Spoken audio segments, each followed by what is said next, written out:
Hi, everybody. Hi, everybody. Welcome to Odyssey.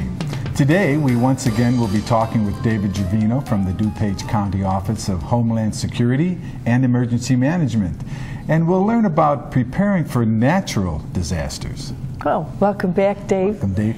And Happy New Year. Thanks. Happy New Year to you. New Year to everyone. Yes. A new year, new things to think about as far as being safe.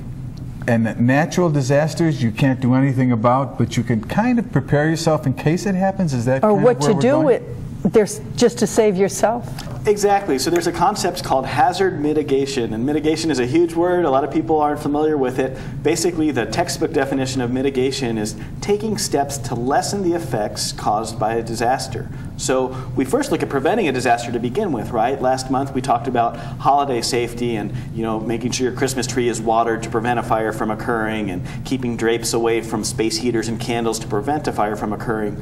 But we should also be prepared in case a fire does occur. How can we mitigate or lessen those effects? So we can take fire mitigation steps, such as having smoke detectors in our home, for example, or having a fire extinguisher to put out a fire, things like that. And then we can apply mitigation to other disasters, natural disasters, for example, like flooding. We certainly have a lot of flooding in this area. That, to me, almost is harder to control than the fire.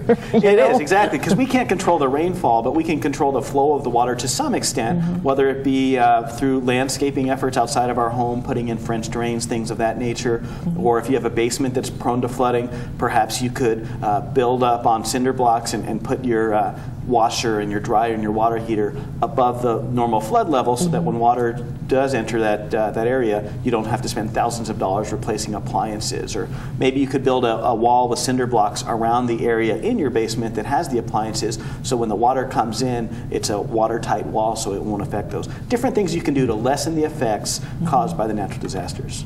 Well, would you need someone professional to do that, Dave? I don't know if I'd be able to mix the right concrete mix to put my cinder blocks on it. Is that kind of a big deal to do, or can you do it yourself? There are some projects that are relatively simple that you could do yourself, and then others that you might want to look for a contractor to help you with. The great thing about it is that FEMA has all sorts of guidance online, which people can visit protectdupage.org to download some of this information about very specific construction techniques and steps that people can take to mitigate against the effects of flooding and other types of natural disasters. Well, I know you also talked about having fire extinguishers somewhere around the house. And if you do that, I did it once, but I forgot I had it, and I forgot where I put it.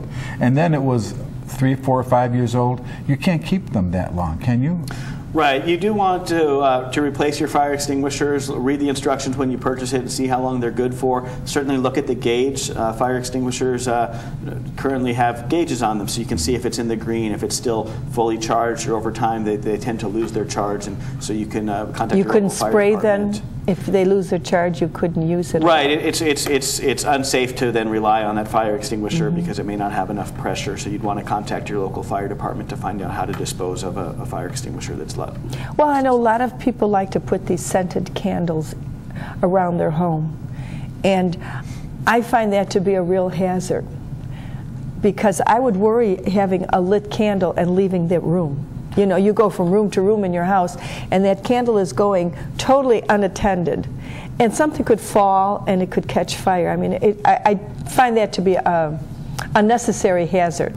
Yeah, you should never leave a candle unattended. I mean, that's why so many churches these days, for example, you think they're candles, but they're actually not. They're electronic devices that are designed to look like candles, because candles left unattended can have really deadly consequences. Yeah, could fall. We see that every could just year. fall over. You know, just how something jars the house and it might shake the candle up. You know. Exactly. Well, January is a month where we get all kinds of crazy weather. It could be it could rain, and then it freezes, and then it snows. It's a hard month weather-wise. Usually that's the worst pretty tough. month. What are some of the things we can do to help protect ourselves, as far as like slipping and falling? Some of the older people walking down the street. What can they do? Especially with steps, too. To protect themselves. Outside stairs. Yeah, definitely you want to make sure that you're putting out things. If it's icy out, you want to make sure, first of all, that you shovel snow, and if it's icy out, that you put down some kitty litter or some salt to melt the ice, things like that. You want to make sure you're checking on your neighbors, your friends, and your relatives, particularly those who are more vulnerable vulnerable or susceptible to falls, those who are elderly, who have mobility impairments, that type of thing, and make sure that they have a clear path to get to and from their home.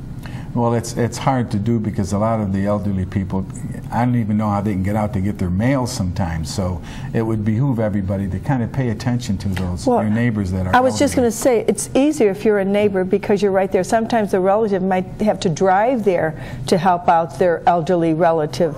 So a neighbor would, you know, that would be the neighborly thing to do, is help out an older person. Say, hey, I brought your mail for you so you don't have to come out, or something like that.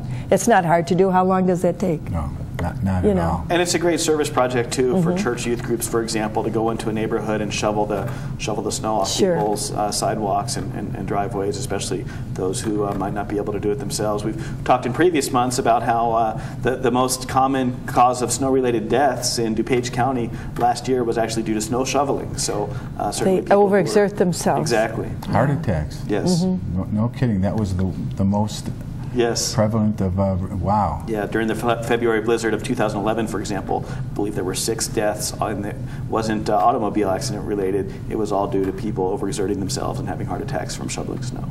Getting their furnaces checked, I know that could be a problem with monoxide. Carbon monoxide? Not carbon monoxide. Is it carbon monoxide? Carbon monoxide, right. Yes, you definitely want to have your furnace inspected at least once a year by a licensed contractor to make sure that everything is venting properly.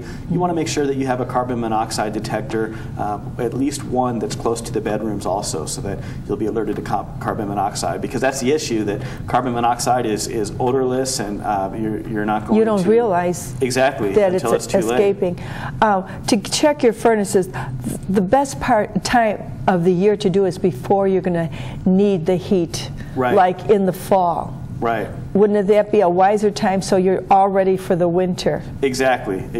Just so you don't run into problems halfway through winter and you're without heat. Right, just the same way that you winterize your car and you prepare. Right, you winterize your home as well. Exactly, definitely. Yeah. It's a form of mitigation. Right? It is. Yes. Right. We're carrying that theme out. Dave, thanks a lot for being here again. Thank you, and have a Happy New Year. You too. Happy New Year, Safe one. everybody.